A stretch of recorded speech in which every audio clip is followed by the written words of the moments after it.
Our house is a gathering place that is located on the unceded traditional lands of the Musqueam, Squamish, and Tsleil-Waututh people.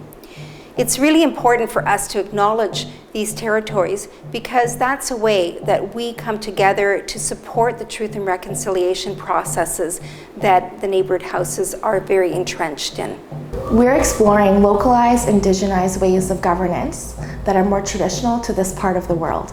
We're so fortunate to have a partnership with Vancouver Native Health Society, who provides us with a family support worker who works very closely with us and is essentially part of our team.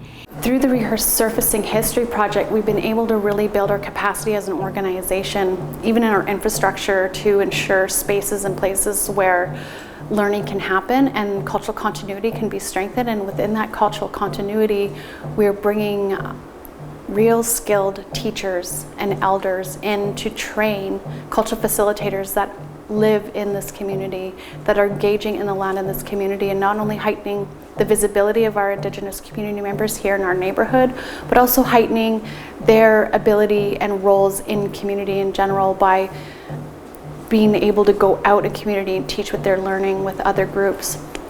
We have the Monday night Circle of Nations dinners where Indigenous families can gather, practice art, and then just talk to each other and make connections.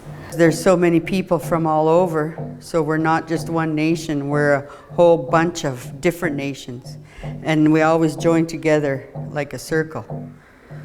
So that's why they're called Circle of Nations.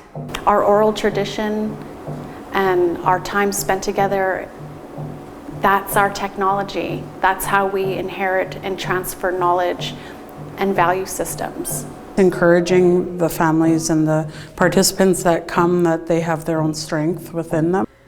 And I think teaching it here helps everyone understand where we came from and how we've survived in the big change that has had to come since my ancestors were alive. What I'm most proud of about the Resurfacing History project is that we are developing a strengthened cultural practice that will be continuing on with the next generation of children and the families that are working with us, and also being able to really witness the healing happening within the families and contribute to the community's overall well-being.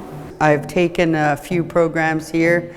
I've done some workshops, I've done some cooking workshops, and giving back to the community by helping with fry bread and different things like that, doing arts and crafts, teaching beading, and a lot of different other things. It's still the Indigenous culture that is being shared, to bring it back, to rejuvenate it. So my kids can say, you know, I know how to do that.